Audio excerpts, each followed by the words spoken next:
मोदी सरकारनं वक्फ विधेयक लोकसभेत मांडलं। विधेयकावर चर्चा सुरू, तर काँग्रेस लोकांची माथी भडकवतंय किरेन रिजिजू यांचा हल्लाबोल।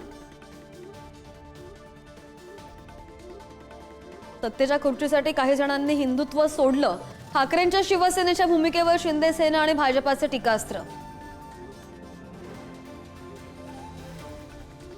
चुलत्याच्या कृपेनं माझा बरा चाललाय, बीडमधील कार्यकर्ता मेळाव्यात अजित पवार यांचं वक्तव्य।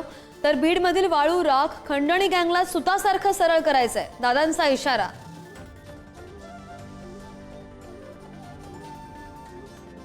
बीडमधील आश्रम शाळांच्या शिक्षकांचं आंदोलन, अजितदादांच्या ताफा अडवण्याचा प्रयत्न, आम्हाला न्याय द्या अन्यथा आत्मदहन करण्याचा इशारा।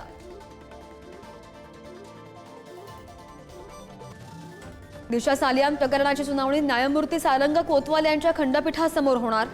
वकील निलेश ओझा यांनी दुसऱ्या न्यायमूर्तींकडे खटला चालवण्याची केली होती मागणी।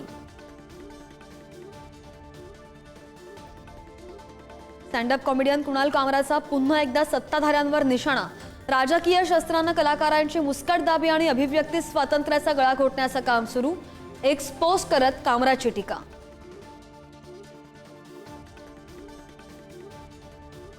नाशिकमधील काठेगल्ली परिसरामधील दर्गा अनधिकृत, उच्च न्यायालयाचा निर्णय।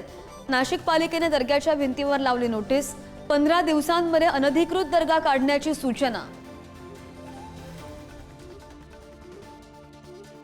कोल्हापूरच्या पट्टण कोडोलीमधील परवानगी न घेता शिवरायांचा पुतळा बसवल्यामुळे तणाव, उपमुख्यमंत्री शिंदेंची मध्यस्थी, परवानग्या मिळेपर्यंत पुतळा सुरक्षित ठेवण्याच्या जिल्हाधिकाऱ्यांना सूचना।